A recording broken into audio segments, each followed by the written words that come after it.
विद्यार्थी मित्रांनो, समांतरभुज चौकोनाच्या कसोट्या आपण अभ्यासल्या।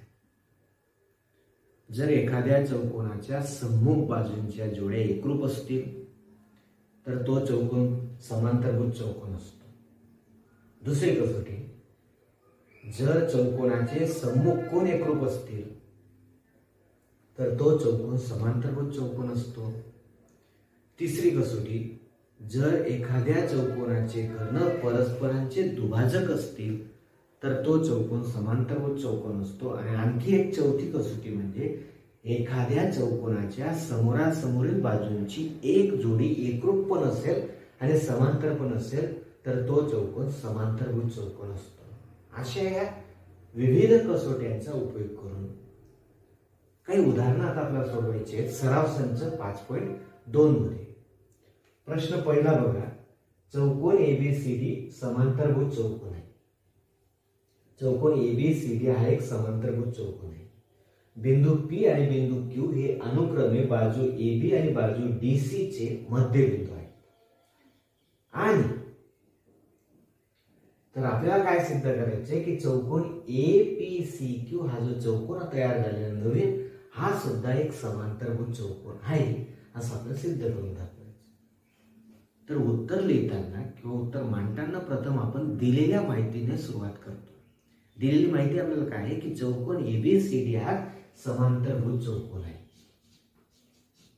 चौकोन एबीसीडी हा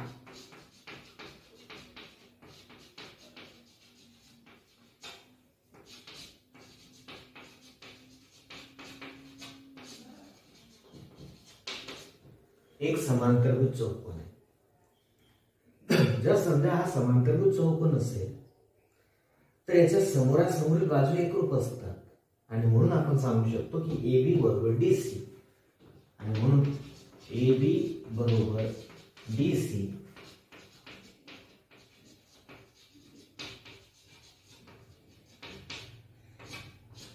समांतरभुज चौकोनाच्या समोरासमोरील भुजा एकरूप असतात। म्हणून AB आणि DC या दोघं भुजा कशा आहेत, समान लांबीच्या आहेत, एकरूप आहेत। त्यानंतर AB चा मध्यबिंदू दिलाय P। मग याच्यावरून आपण काय सांगू शकतो बघा, AP बरोबर PB, कारण P हा AB चा मध्यबिंदू आहे। बिंदू P हा AB चा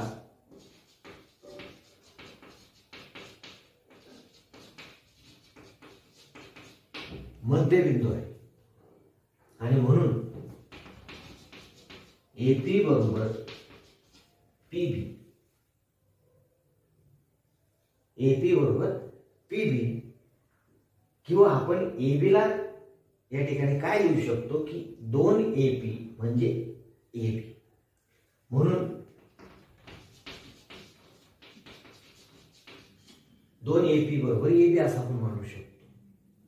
कारण AB ची लांबी AP आणि PB दोघांच्या बेरजे एवढी आहे आणि AP आणि PB समान आहेत, म्हणजेच AB हा AP च्या दुप्पट आहे।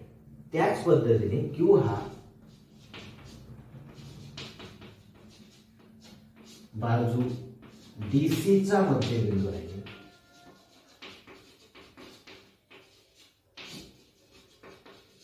आणि म्हणून DQ बरोबर QC असं आपण मानू शकतो।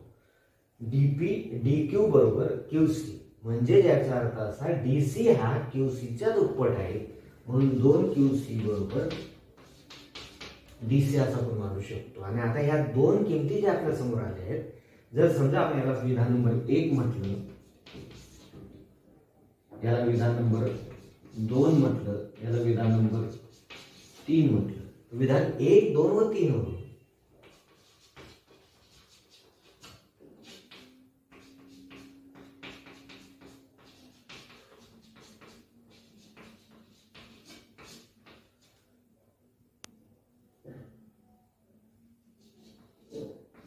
विधान नंबर 1, 2 आणि 3 वरून आपण काय मांडू शकतो बघा.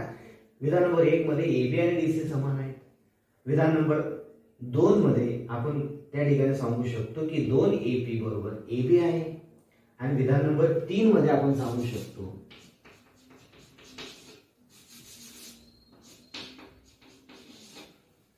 की 2 क्यूसी बरोबर डीसी आहे. मग 2 आणि 3 वरून या ज्या दोन किमती आल्या एबी आणि डीसीच्या आपण ते 1 मध्ये टाकूया. म्हणजे 2 एपी बरोबर 2 क्यूसी म्हणजे एपी आणि क्यूसी समान लांबीचे आले म्हणून एपी बरोबर क्यूसी. विधान नंबर 4 म्हणजे याचा अर्थ असा एपीसीक्यू ह्या चौकोनाची एक सम्मुख बाजूंची जोडी एकरूप आहे. आपण हे सिद्ध करून दाखवू. ते कशावरून तर पहिला जो एबीसीडी हा चौकोन आहे हा समांतरभुज होता. त्याच्या समोरासमोरील बाजू एकरूप होत्या. याचा मध्यबिंदू दिला आहे म्हणजे हा एपीच्या दुप्पट आहे. याचा मध्यबिंदू दिला आहे क्यू म्हणजे हा डीसीच्या क्यूसीच्या दुप्पट आहे. आणि 2 एपी आणि 2 क्यूसी समान आहेत म्हणजे एपी आणि क्यूसी एकरूप आहे. हे आपलं या ठिकाणी पहिली जी आपल्याला आवश्यक अट होती की चौकोन समांतरभुज दाखवण्यासाठी बाजूंची एक जोडी एकरूप आपण या ठिकाणी दाखवली. आता दुसरी अट दाखवण्यासाठी आपण पुन्हा एकदा एबी आणि सीडी ची मदत घेणार आहोत. सम्मुख भुजांचा जो दुसरा गुणधर्म आहे समांतरभुज चौकोनाच्या समोरासमोरील भुजा समांतर असतात आणि म्हणून आपण या ठिकाणी सांगू शकतो की बाजू एबी समांतर बाजू डीसी. आता दोन रेषा जर समांतर असतील तर त्यांचे छोटे छोटे तुकडे जरी आपण केले तरी ते तुकडे सुद्धा समांतर असतात. आणि म्हणून एबी आणि डीसी जर समांतर असतील तर एबीचा अर्धा भाग एपी हा सुद्धा समांतर असेल बाजू क्यूसी ला. कारण एबी आणि डीसी समांतर आहेत.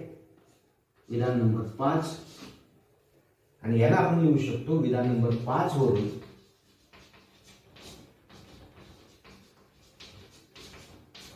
या दोन भुजा समांतर असतील आणि याला लिहूया विधान नंबर 6.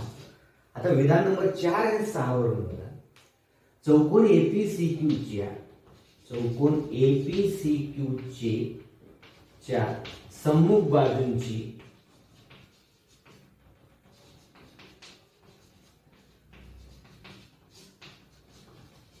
एक जोडी एकरूप व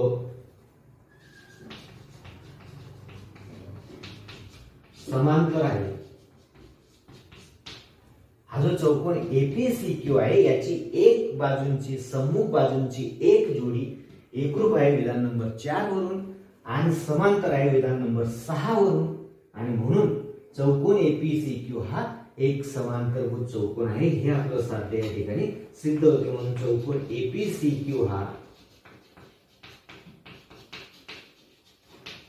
समांतरभुज चौकोन आहे. हे आपलं साध्य या ठिकाणी सिद्ध होते की हा जो चौकोन आपल्याला दिला होता तो समांतरभुज चौकोन आहे कारण त्याच्या सम्मुख बाजूंची एक जोडी एकरूप पण आहे आणि समांतर पण आहे.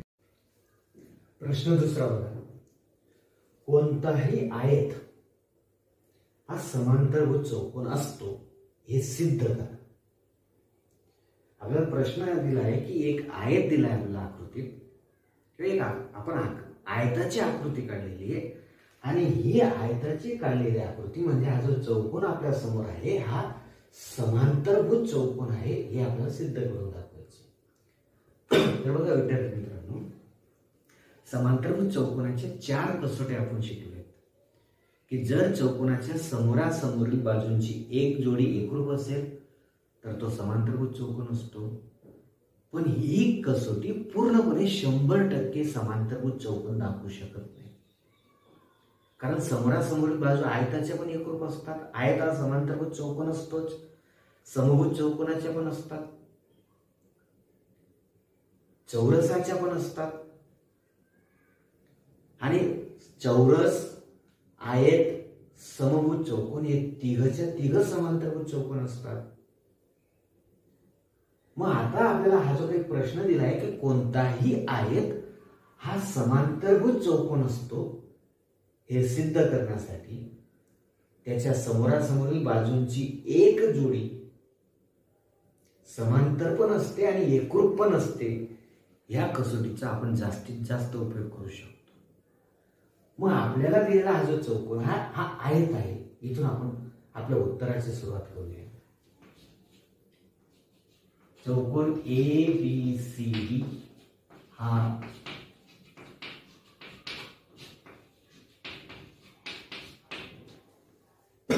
आयत आहे. मग आयत जर असेल तर आयताच्या समोरासमोरील बाजू एकरूप असतात. आपण कुठली तरी एक बाजूची जोडी घेऊया. बाजू AB एकरूप, बाजू DC. AB आणि DC एकरूप आहेत हे आपण सांगू शकतो. विधान नंबर 1, कारण आयताच्या समभुजा एकरूप असतात. म्हणजे चौकोन ABCDच्या समोरासमोरील बाजूंची एक जोडी आपण एकरूप दाखवली. त्यानंतर आपण आयताच्या सर्व कोन काटकोन असतात हे आपल्याला माहिती आहे. आयत हा काटकोन चौकोन असतो. आयताचे सर्व कोन काटकोन असतात.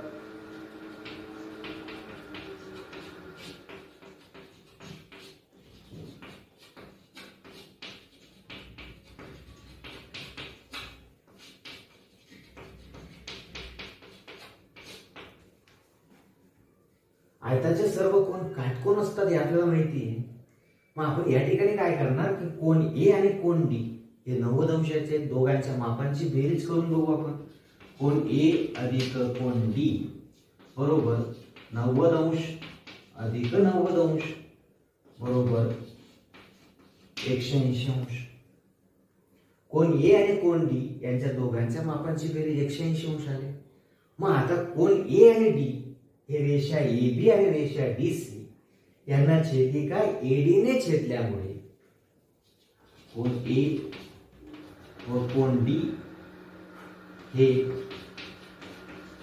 रेषा AB व रेषा CD यांना छेदिका AD ने छेदल्याने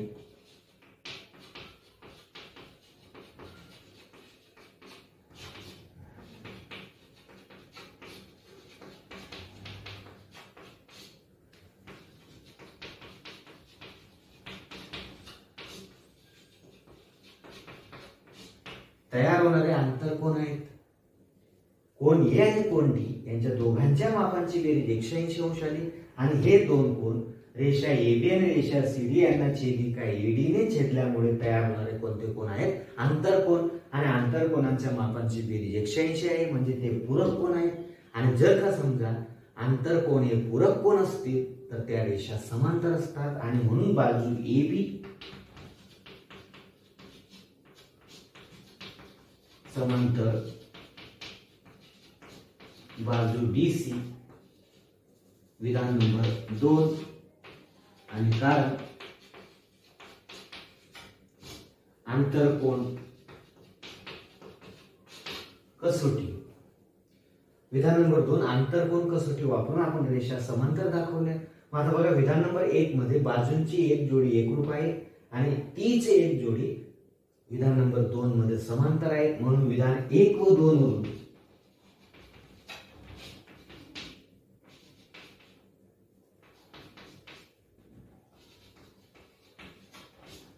चौकोन ABCD हा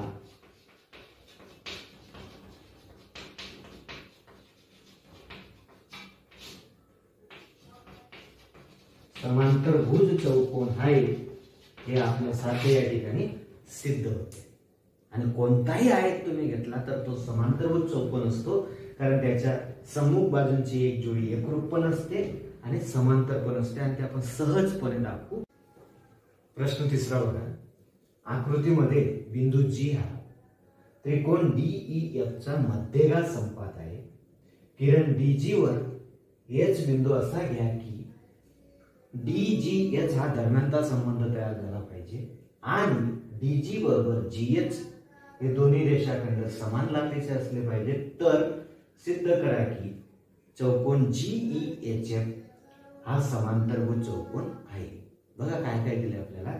एक त्रिकोण आहे DEF, त्यामध्ये बिंदू G हा त्याचा मध्यगा संपात बिंदू आहे आणि या ठिकाणी हा जो काही DG रेषाखंड आपल्याला दिला आहे याच्यावर H बिंदू असा घ्यायचा आपल्याला की DGH हा दरम्यानचा संबंध तयार झाला पाहिजे, म्हणजे D आणि G च्या पुढच्या बाजूला H बिंदू आला पाहिजे आणि DG आणि GH समान लांबीचे आहेत असं दिसलं पाहिजे.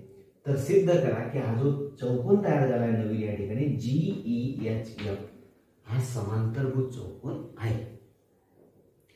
तर सुरुवातीला दिलेल्या माहितीपासून आपण सुरुवात करू. बिंदू G हा मध्यगा संपात आहे. कोणत्या त्रिकोणाचा? त्रिकोण DEF चा. बिंदू G हा त्रिकोण DEF चा मध्यगा संपात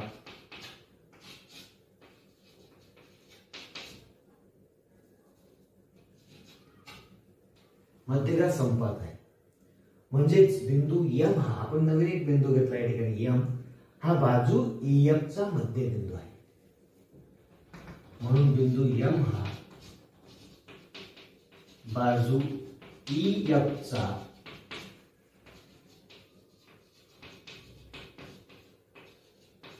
मध्य बिंदू आहे आणि म्हणून GM आपले EM बरोबर MF विधान नंबर 1. बघा सुरुवात काय केली आपण की बिंदू G हा त्रिकोण DEF चा मध्यगा संपात बिंदू आहे, म्हणजेच आपण या ठिकाणी जर M बिंदू घेतला तर हा M बिंदू रेषाखंड किंवा बाजू EF चा मध्य बिंदू आहे, म्हणजेच EM आणि MF हे दोघं अंतर समान लांबीचे आहेत. हे दोन्ही भाग समान लांबीचे रेषाखंड आहेत असं आपण या ठिकाणी सिद्ध करून दाखवतो. त्यानंतर बिंदू G हा DM ला 2:1 प्रमाणात विभागतो. बघा बिंदू G हा रेख DM ला 2:1 या प्रमाणात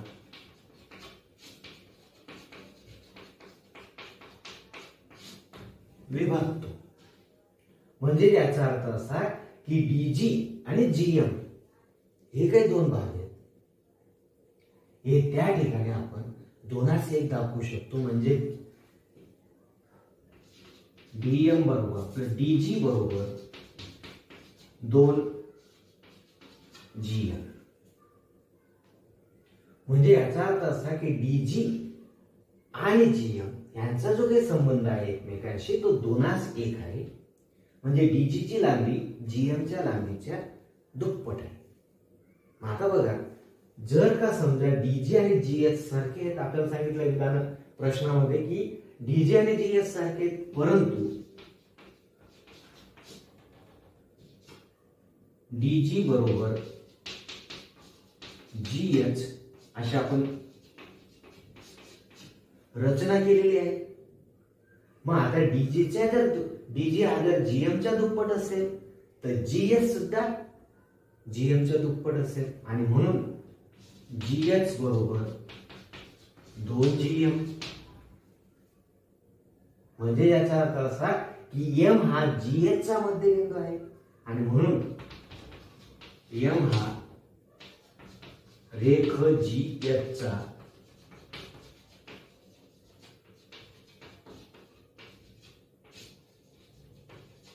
मध्यबिंदू आहे असं आपण सांगू शकतो. कारण GH बरोबर 2 GM आला, DG बरोबर 2 GM आला आणि DG आणि GH समान असल्यामुळे आपण हे मांडू शकलो. आणि मग आता M हा रेख GH चा मध्यबिंदू आला, म्हणजे याचा अर्थ असा GM आणि MH समान आहेत आणि म्हणून GM बरोबर MH विधान नंबर 2. आता बघा चौकोन GEHF मध्ये चौकोन GEHF एचएफ मध्ये कर्ण जीएच आणि कर्ण ईएफ परस्परांना दुभागत आहेत. कर्ण ईएफ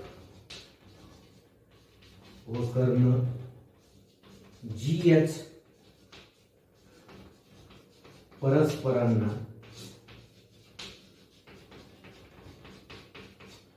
दुभागतायत. आणि जर का समजा चौकोनाचे कर्ण परस्परांना दुभागत असतील तर तो चौकोन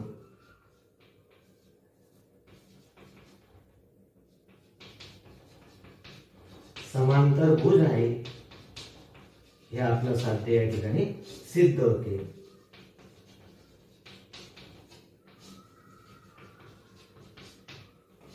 या पद्धतीने आपण आपला हा प्रश्न सोडवू शकतो.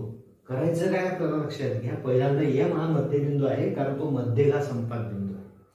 त्यानंतर 2:1 या गुणोत्तराचा उपयोग करून परत एम हा जीएच चा मध्यबिंदू आपल्याला दाखवायचा आहे. म्हणजे जेवढं अंतर जीएम आहे तेवढंच एमएच आहे हे आपण सिद्ध करून दाखवू शकतो. आणि म्हणून या चौकोनाचे कर्ण परस्परांना काय करतायत, दुभागतायत. आणि म्हणून हा चौकोन समांतरभुज चौकोन आहे हे आपलं साध्य आपोआप सिद्ध